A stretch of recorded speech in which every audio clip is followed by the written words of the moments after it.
conversions, Damascus Road conversions, and changes of mind completely. You had one of these in a very strange way, and it was back to the horses, wasn't it? Yes, in 1973, I was riding back from a horse show when a car came towards us speeding and ran into my one horse, killing him instantly, and into Jackie Boy, breaking his right shoulder. The 2 bones were broken and the main muscle ripped out, the nerve severed right through. And that horse, there's no hope, is there, for that? There was no hope.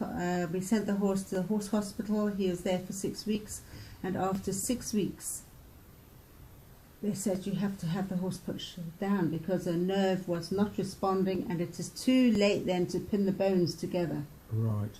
Is there a difference between the human body then and the horse body? Because you see horses fall in races and they're put down, you think, oh, can't they save them? It's much harder for a leg to heal on a horse because a horse has to use that leg all the time, unlike a human being that can put the leg up to heal. Yeah, yeah. And the other thing is the scapular bone, the shoulder bones are not connected to the skeleton of the horse, but is held there by powerful muscles. Right. So if that main muscle is severed, there's nothing to keep the bones, the shoulder blade, to the horse's body. Oh, golly. And so if Jackie put any weight on that right leg, the bone would come about that far away from the body and he'd fall to the ground. Yes. And it would take a crane and tackle to lift him to his feet. Right. So there was no chance for him. And it's like asking the vet to shoot your brother. And when I went home, I was so devastated because I asked the vet to come and shoot him 3 days later. And then I thought and thought and thought, was there anything I had not tried to save that horse's life? And then I found only one thing I had not tried, and that was a thing called prayer.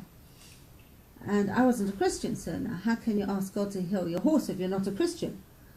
But then if God created the heavens and the earth, then he's the only one that can heal a horse, right?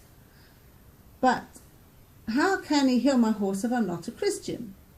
Then I remembered a Catholic nun once told me that God was a God of love. And I thought, well, if God is a God of love, then maybe he will consider forgiving me for having never taken him seriously.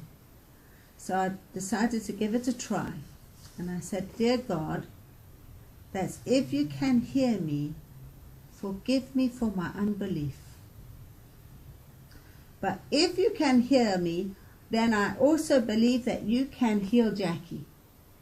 And if you're prepared to heal Jackie just enough that I don't have to have him put down, then I will know you are God, and I will serve you for the rest of my life.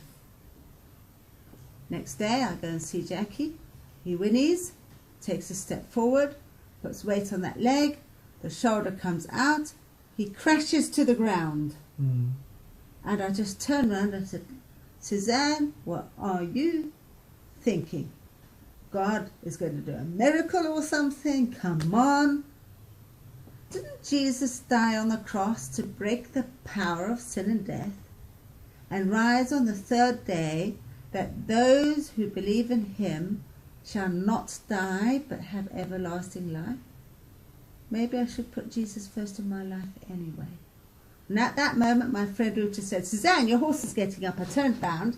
There was Jackie raising himself to his feet, hind legs first, placed himself on 4 legs, turned and trotted on 4 legs. And I knew God had answered my prayer, and I raced into Uza's house, phoned the vet, and said, I have phoned to cancel your appointment to shoot Jackie because God has just healed my horse.